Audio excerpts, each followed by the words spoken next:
Mwena abeekumira ku Luganda Radio Podcast. Mwebale nnyo. Mwebalire ddala. Mwebale kuwuliriza ate mwebale nnyo kwagala olulimi Oluganda.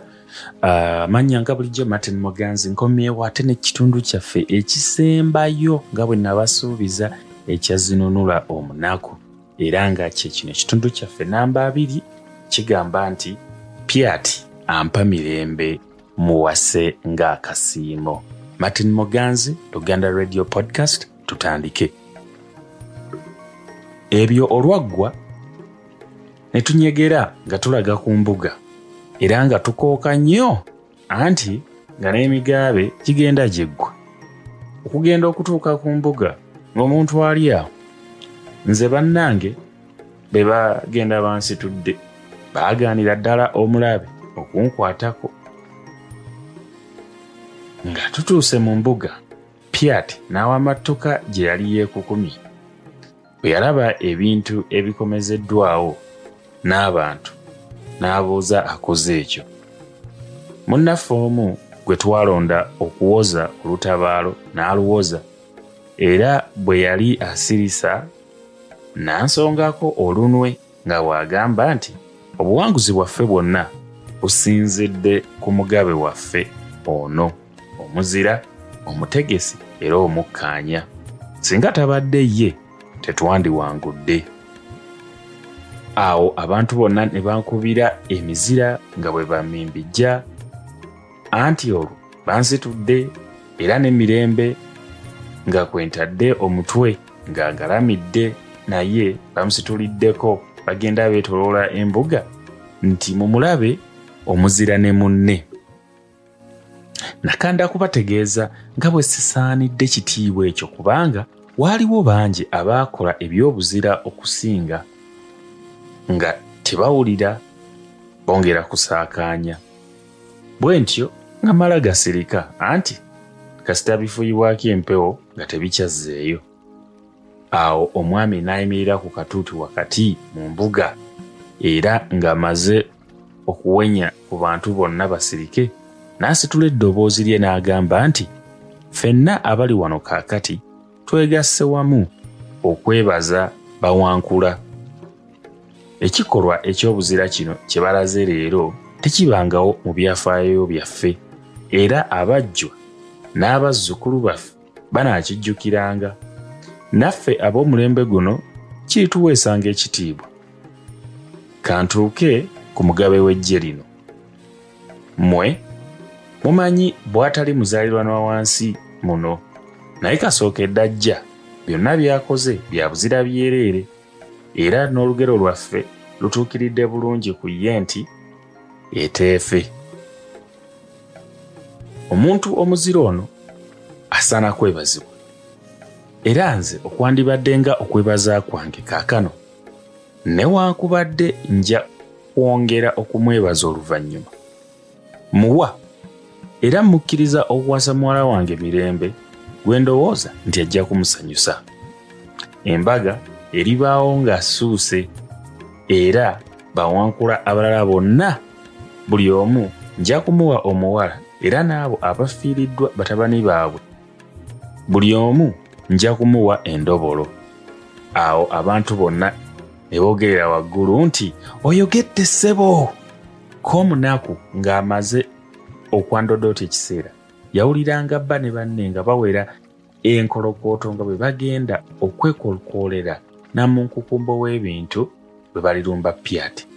Bba yali musajja muzira era nga banne bamwesiganga buvune kyokka ng'atyoboola era ng'anaanuula nnyo eggye ly'abaawankula buli lwe yalyogerangako ng'aliyita ggye ly'abaakyaka oba emiyeeye era nti oluli tukubamu effumu nga tunyaama nti nno newankubadde nga bino byonna yabiwuliranga naye teyalootako n'olumu nti ffe twenyigidde mu ggye lya Pyati.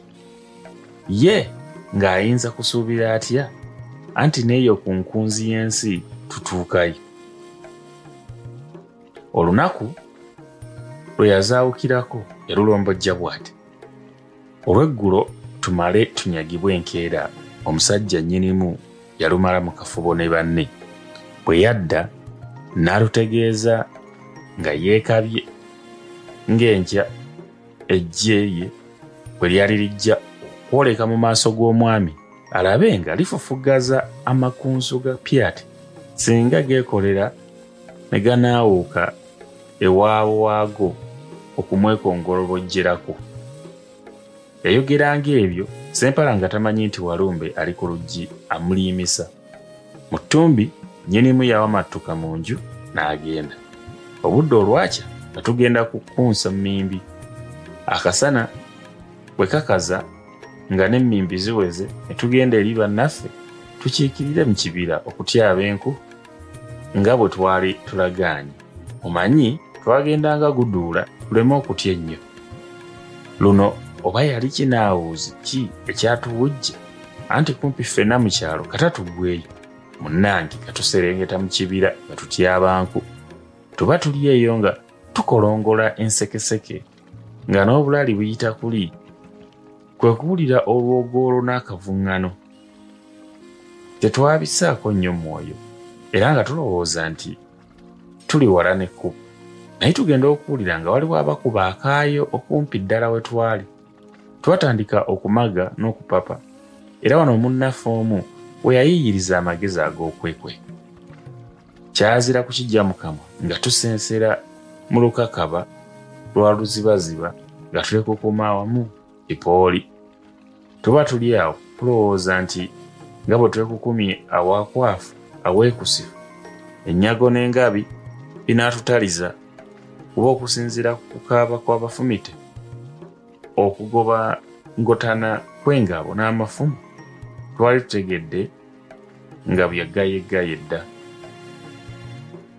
Mu kiseera kino bwakedde mpulira kwe kwekomekerera mu ggali omuwala eyali alwadde ensalika ng'agitaddeko eddagala asibizzaawo enjoka z'ekyayi ajja apipira nnyini naye abundaale we tuli.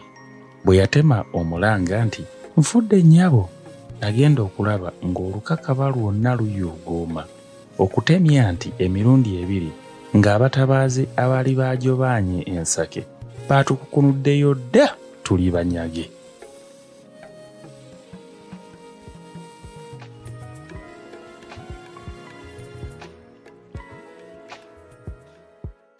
Akono ke kabadde akatabo kaffe Zinunula Omunaku nga tumaliriza nga Zinunula atuuse ku buwanguzi ate ng'asobodde n'okufuna mwana muwala gwe yali yeegomba gwe yali atasuubira nti alisobola n'okubeerako naye, mwana muwala Mirembe nga ne Pyati amaze okupondooka ategedde nti nno olumu weetaaga abalwanyi n'abantu bo b'okulembera babeere nga batekebwamu ekitiibwa ate nga basoosowazibwa okubeera nga be bantu b'owuliramu ate okubawa ekyo kye baba beetaaga.